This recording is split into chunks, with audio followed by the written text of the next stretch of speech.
Mababangis man o maamong hayop, one with nature ang adventure sa once-in-a-lifetime safari experience sa Kenya. Kakaibang thrill nga ang hatid nito, pero kakayanin mo bang matulog habang may umaaligid na leon? G tayo dyan kasama si Oscar Oida.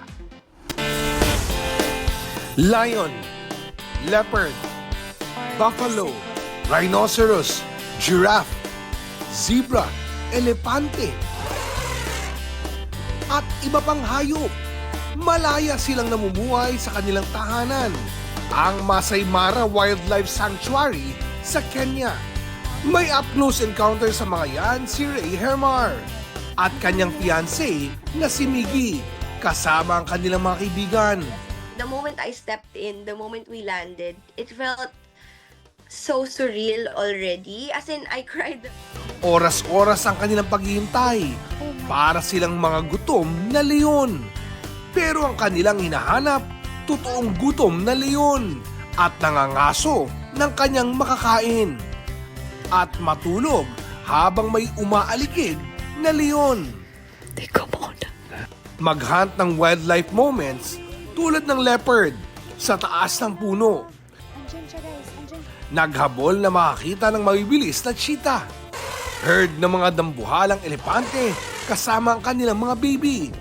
At samahan ng mga hayop sa tinatawag na Great Migration tuwing Hulyo hanggang Oktubre. Sobrang swerte namin to be able to see a part of the Great Migration and to see it in person. It feels so surreal, very, very emotional. Sobrang nakakakilapot yung feeling. Bukod sa mga hayop, makikilala rin sa trip ang mga Maasai, ang ethnic group sa Kenya na semi-nomadic o maaring maglakbay. Mae-experience din ang pagsakay sa hot air balloon para mapagmasdan ang lawak ng wildlife sanctuary at ang gawi ng mga hayop. So it's a very different experience, honestly. It's a once-in-a-lifetime experience na parang you are so connected to the nature and you get to see the circle of life and you get to feel na parang, oh, I'm just a small variable in this very, very big universe. I think that makes it really special. Mabangis man ang ilan sa kanila, hindi raw sila dapat katakutan, kundi bigyang respeto, lalo na sa kanilang mismong teritoryo. Visiting Masai Mara will give you life lessons you will carry for the rest of your life.